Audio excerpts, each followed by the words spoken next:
Assalamualaikum everyone. This is new additional mathematics chapter number 5 remainder theorem and factor theorems exercise 5.1 का question number 5 हम कर रहे हैं। देखो बच्चों, अब हम सबसे पहले राइट हैंड साइड वाली इक्वेशंस को सॉल्व करेंगे जो कि है मेरे पास x-1 और ax square plus bx plus c। ठीक है, अब मैं यहाँ पर इस पूरी इक्वेशंस को मल्टीप्लाई करवाने वाला हूँ दोनों ब्रैकेट्स को। तो पहली हमारे पास बनेगी ax क्यूब, ये x बारी बारी तीनों से मल्टीप्लाई होगा। ठीक है, जब x bx से मल्टीप्लाई होगा तो bx स्क्वायर, जब x cx से मल्टीप्लाई होगा तो cx, और जब -1 सबसे मल्टीप्लाई होगा तो सब एज इट इज़ रहेंगे, जस्ट ओनली इनके साइंस चेंज हो जाएंगे। ठीक है, अच्छा ओके जी।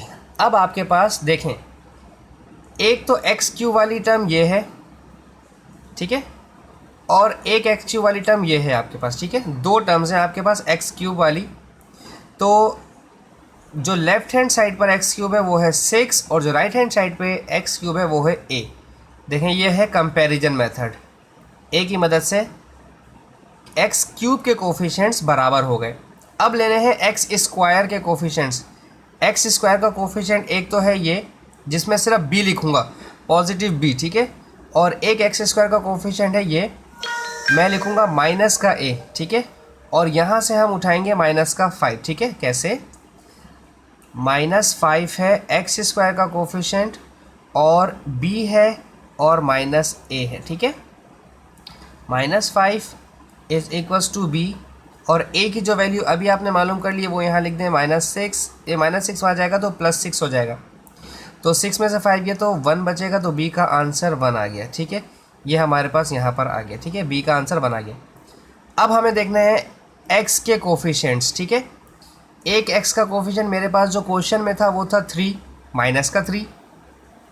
एक x का कोफिशिएंट मेरे पास है यहाँ c और एक कोफिशिएंट है मेरे पास यहाँ पर x का माइनस का b। ठीक है, तो अब हम यहाँ पे मैं लिख देता हूँ x के कोफिशिएंट ढूंढ रहे हैं। ठीक है, x का कोफिशिएंट है मेरे पास, क्वेश्चन में लेफ्ट हैंड साइड पे जो इक्वेशन थी वो थी -3 और जो मैंने मल्टीप्लाई करवाई हैं उसमें आ रहा है c और माइनस का b। ठीक है, माइनस का b यानी कि माइनस की b की वैल्यू रख देते हैं -1। यह -1 वहाँ जाएगा तो +1 हो जाएगा, तो -3 + 1 हो जाएगा -2, तो c का आंसर आ गया -2। अब यहाँ पर आपको कंपैरिजन करना, यानी कि इसकी वैल्यू वो रखें उसकी वैल्यू ये रखें, करने की ज़रूरत नहीं थी। आप सीधा यहाँ पर कंपैरिजन मेथड को हमने फॉलो किया। ठीक है, होपफुली आपको समझ आया होगा ये वाला question. Thank you so much for watching my channel. Allah हाफिज़।